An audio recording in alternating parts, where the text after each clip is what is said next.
الحمد لله نحمده ونستعينه ونستغفره ونعوذ بالله من شرور أنفسنا ومن سيئات أعمالنا من يهده الله فلا مضل له ومن يضلل فلا هادي له أشهد أن لا إله إلا الله وحده لا شريك له وأشهد أن محمدا عبده ورسوله صلوات الله وسلامه عليه أما بعد يا أيها الذين آمنوا اتقوا الله حق تقاته ولا تموتن إلا وأنتم مسلمون يا أيها الناس اتقوا ربكم الذي خلقكم من نفس واحدة وخلق منها زوجها وبث منهما رجالا كثيرا ونساء واتقوا الله الذي تساءلون به والأرحام إن الله كان عليكم رقيبا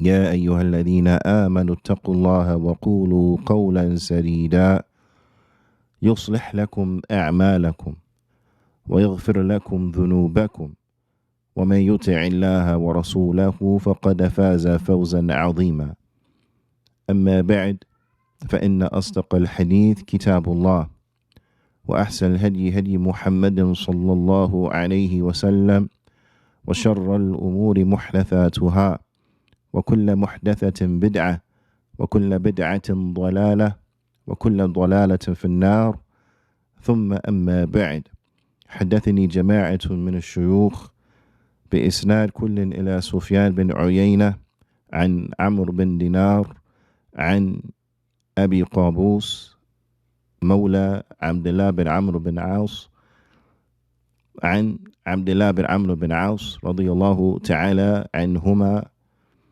أن النبي صلى الله عليه وسلم قال الراحمون يرحمهم الرحمن ارحموا من في الأرض يرحمكم من في السماء. The Prophet sallallahu alaihi wasallam, he said in a tremendous hadith that those who are merciful, they will be shown mercy by the most merciful. Be merciful and show mercy to those who are in the earth, and the one who is above the heavens, he will show you mercy. This narration is tremendously important, especially as it relates to ilm, knowledge, to the carriers of knowledge, to those who are teachers and educators, and those who seek the mercy of Allah subhanahu wa ta'ala umuman, generally. And for this reason, many of the scholars of the past, they will begin with this hadith when they will teach their pupils. So this will be the first hadith in which they will teach to them. So this hadith is a hadith that is musalsal bil awwaliyah. It is a hadith that they used to teach first. In any event, the ulama, they explain, they say this is because the al-ilm rahmah. This is because knowledge is mercy. Natijatuhu rahmah fi dunya wa ghayatuhu rahmah fi al-akhirah. The result of knowledge is mercy in this world, and the ultimate goal of knowledge is mercy in the hereafter. We continue going over the tremendous hadith of the Prophet sallallahu alaihi wasallam. كن في الدنيا كأنك غريب أو عابر السبيل. Be in the world as if you are a stranger or a traveler just passing through. And in previous classes, we discussed and we spoke about what is intended and meant by both of those terms and expressions. In this class, as mentioned in the last, where we stopped on the statement of Ali radiyallahu ta'ala anhu, we want to pick up from that point, bithnillahi ta'ala, to reflect on the statement of Ali.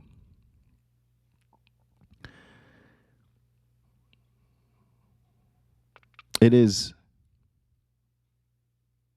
important that we truly reflect upon this statement and we really look at our lives as relates to it, and that we ask ourselves the question, which of the two do we belong to? Of which of the two do we belong to? Ali radiallahu ta'ala anhu, he said,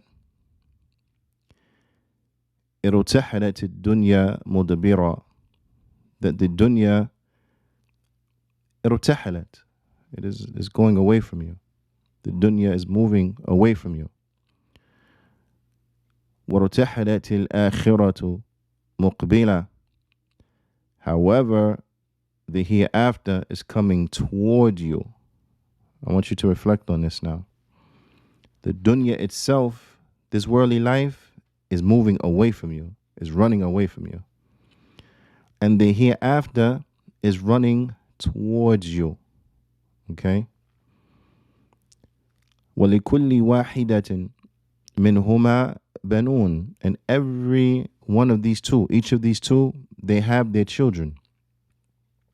Each of these two, they have their people, for lack of a better term, or to put it in another way. He says, سَكُونُوا مِنْ أَبْنَاءِ الْآخِرَةِ. So be from the children of the hereafter. وَلَا تَكُونُوا مِنْ أَبْنَاءِ الدُّنْيَا. And don't be from the children of this world. Be from the people of the hereafter. Don't be from the people who are of this world. Meaning what? If we had to put that into another way, we can say, be from those people who are concerned and connected to the hereafter. Don't be from those people who their sole concern is this world, is this worldly life. Be from those who are concerned with the hereafter and prepare for it. So their thinking, their mentality, their mind is that they're already there. Don't be from those people who are only focused in on what is currently in front of them and they can't see beyond it. Don't be from those people. Don't be like that. He said, فَإِنَّ الْيَوْمَ عَمَلٌ وَلَا حِسَابٌ. He said, because today is work and no payment. Today you work, but this is not where you get your paycheck. Okay? This is the work day. It's not the pay day. وَغَدًا حِسَابٌ وَلَا عَمَلٌ. حِسَابٌ وَلَا عَمَلٌ. But tomorrow is payment, but no action. Meaning tomorrow is payday, and there is no way in which you could put forth actions tomorrow to increase your wages or to increase what you're going to get. So today you work, tomorrow you get paid. Today you work, tomorrow you get paid. I want you to just reflect and contemplate upon the words in which he used. The dunya is running away from you. The dunya is running away from you. The hereafter is running towards you. If this was a proverb, if this was a person, Juyaanee, right? And that person was running away from you. Every time you try to Juyaanee, go near to that person runs away from you. How would you feel about that individual? Would you feel a need in the continued pursuit of said individual? Or would you reach the conclusion that this individual perhaps doesn't want anything to do with me? This individual perhaps they're not concerned for me in any which way, shape, or form. Every time I try to go near to them and reach out and extend to them, they run away from me. If this was a person, you wouldn't put a lot of stock and concern and energy into that person, because it's clearly a person that doesn't really want anything to do with you. So therefore, you would not want much to do with them. But an individual who was running towards you, who was coming in your direction, you will understand from this that this is a person that has perhaps concern for me. This is a person that perhaps is one who I should eagerly seek to meet, because they are at least running towards me. They have enough concern to run towards me. So this is someone I should put my attention to, give energy to, because they're moving toward me and not running away from me. If we put it in terms of a person, it'll make total sense. You'll say, yes, why are you chasing someone who's running away from you? Why are you chasing someone who's running away from you? So now when you look at it from this standpoint, and you go back to the dunya now, then we will say to ourselves, why in the world Are we chasing after this worldly life that, one, is running away from us, and two, is temporary? So even if we catch something from it, we're only going to have it for a short period of time, and then that's it. Whereas we have an opportunity now to prepare for the hereafter, and that which we build and prepare for in the hereafter is that which will last forever. So with that being the case, the one who is intelligent, then he will say, or she will say, then I need to concentrate on investing in the hereafter, to build in the hereafter that which will be good for me, that which I will spend my forever in. Whereas the one who is short-sighted, the one who is not mindful, the one who is not wise, who does not use their intellect properly, then they will destroy themselves and they won't prepare for the hereafter, and they will have waiting for them a hereafter, waiting for them a forever that is painful, a forever that will be in punishment and torment, a forever that will be in the hellfire.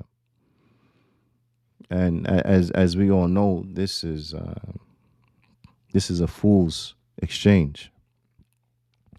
In any event, if we know for a certainty that the hereafter, it is coming toward us, and we know with a certainty that we are about to die, and that none of us is doing anything except moving closer towards death, then we should use our time here in an appropriate manner. One of the poets, he mentioned, and I'm saying this because I want everyone to really look and to reflect on how they spend their time. How are we spending our time? Because when we realize that we are only put here in this world for a certain period of time, it's a short period of time. So the question becomes, how are we spending that time? Knowing that we have to prepare for the hereafter, knowing that today is the day that we work and tomorrow is when we get paid, knowing that based upon what we do now will determine where we spend our forever. So with that being the case, how do we spend our time? And I really want everyone to seriously think about this. How do we spend our time? Because once we know for surety, with certainty, that this world is temporary and that our time in it is even more so short, even more so temporary, right?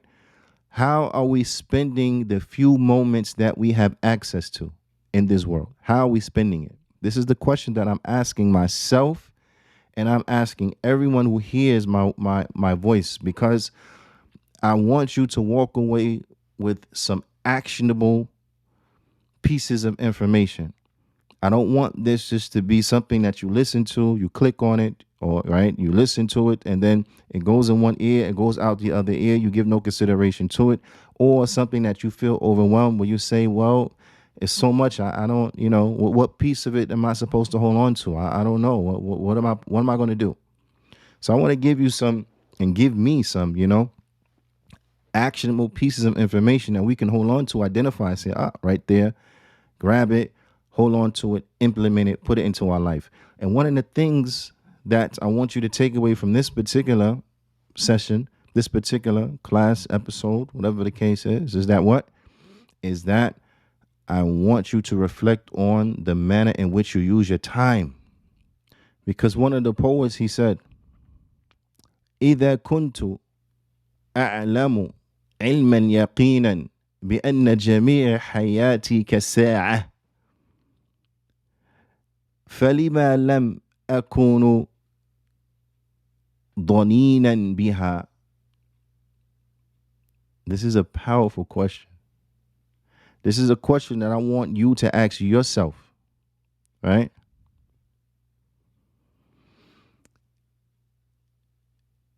He said, and I'm going to finish the other shatr of the bait, inshallah ta'ala, but I wanted to stop, Juyaanee. I really wanted to stop and reflect upon that first half of the bait, of the line of poetry. He said that, talking to himself, since I have known that with certainty. Since I have known and know with certainty, right? I'm trying to put this into the English so that we can feel it, right? And the way in which it's expressed and comes across in the Arabic language. Since I have known and I know with certainty, since I have known and I know without doubt, with a surety, that the whole of my life is just like an hour. That the whole of my life is just like an hour.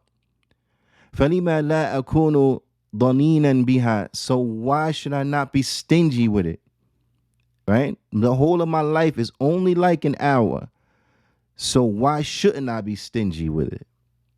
And this is the point I want to stop on, this point right here. Why shouldn't I be stingy? The whole of my life is like an hour. So why shouldn't I be stingy? Right?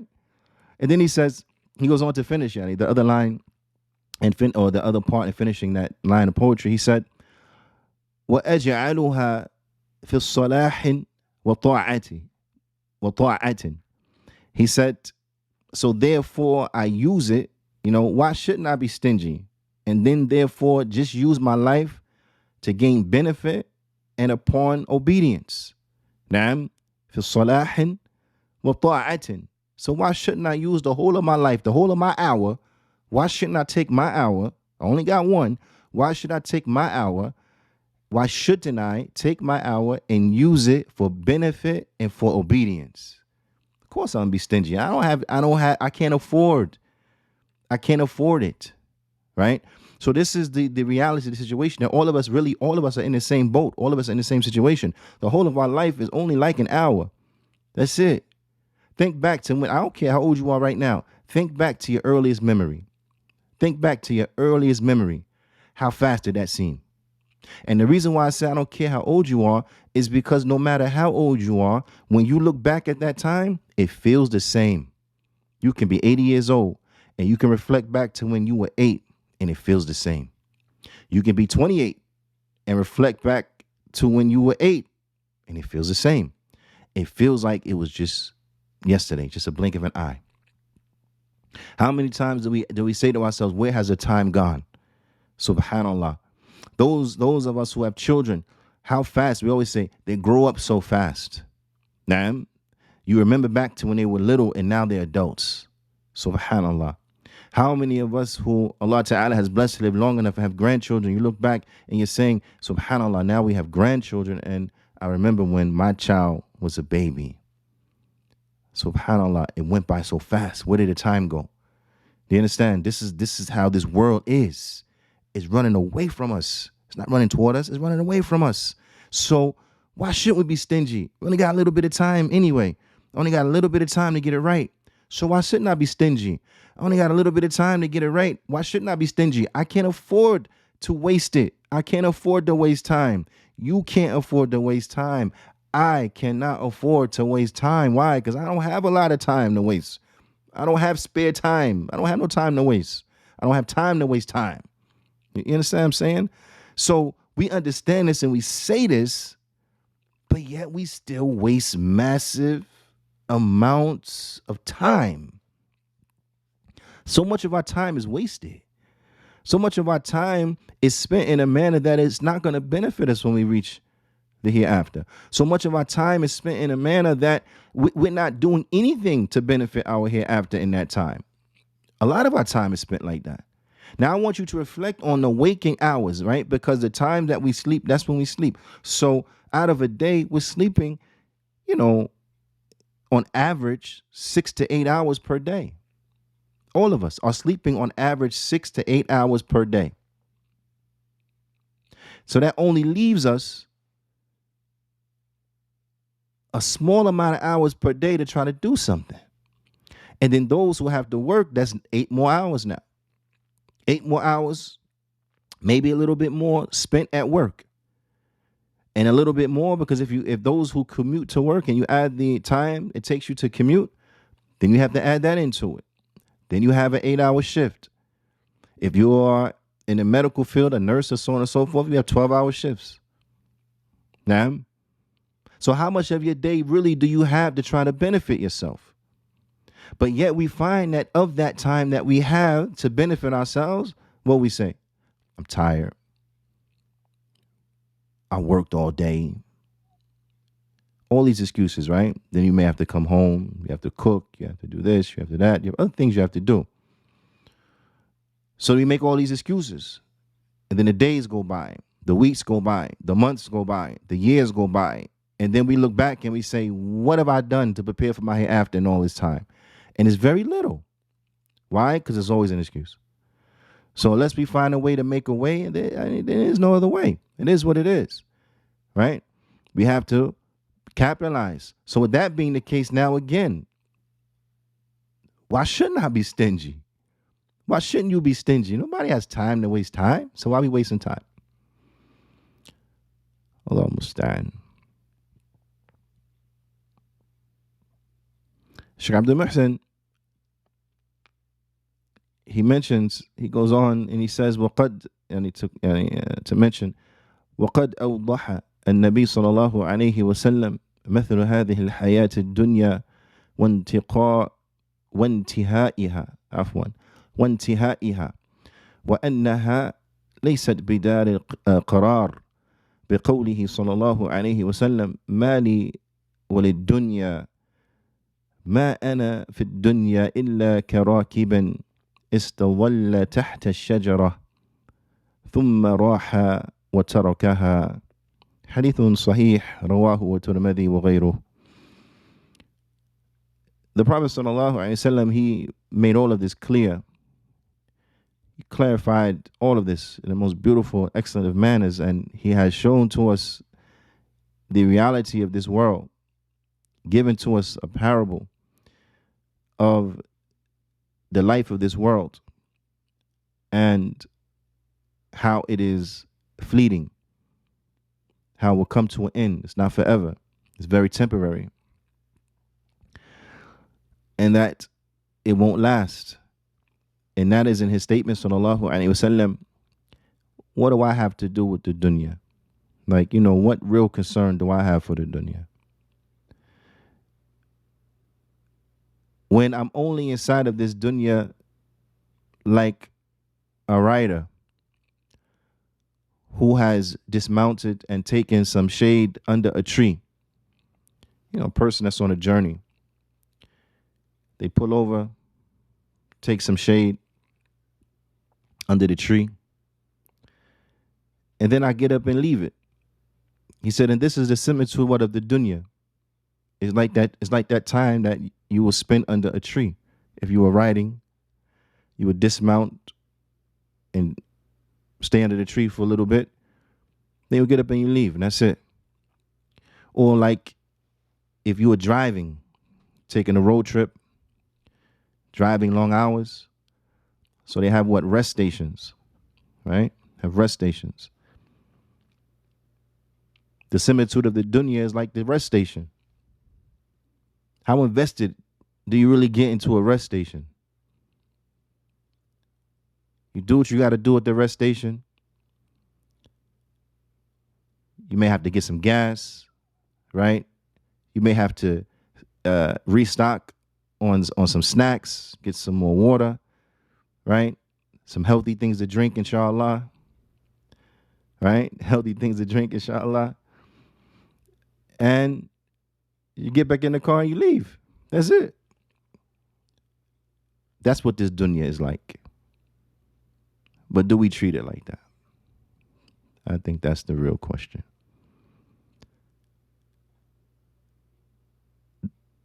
إلى اللقاء. Until the next time. نستودعكم الله. والسلام عليكم ورحمة الله وبركاته.